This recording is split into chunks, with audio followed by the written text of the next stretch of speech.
And one of the most remarkable stories, ya ikhwan, I have heard with this regards, is a story of a woman who lives in the city of Mansoura in Egypt. A lady who said that I came from a very poor family, and her husband was absent for one reason or another. And she said, my daughter became very ill on one particular evening, and she began to fever like never before. And I could do nothing for her. I have no money for food. We spent that evening hungry, let alone buy her medication. And I would pray 2 rak'at to Allah Almighty, 2 units, and call upon Him and attend to my daughter. And pray and call and place my trust in Him and call to my daughter. Attend to my daughter.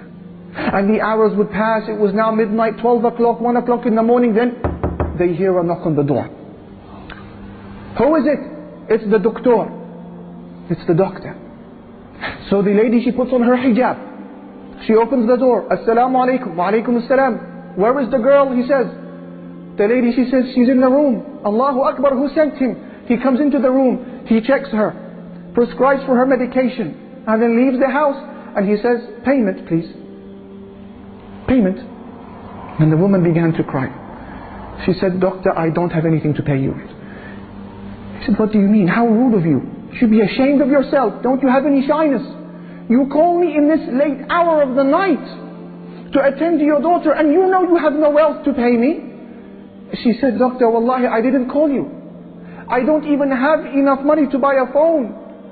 We haven't even eaten this evening. He said to her, what do you mean you didn't call me? Is this not door number such and such? She said, no, that's the door next door. The doctor, he began to weep, because he understood that this was Allah who sent him their way. He said, please, let me go back inside. What is your story? Who are you? How did this happen? And she explained the story. He understood. So he bought them food for that evening.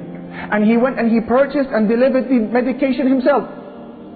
And he gave her a monthly wage as well. And I'm sure that if I ask any one of these brothers to mention a similar story, you could. When you needed Allah, you had nobody to ask but Him, and you were given.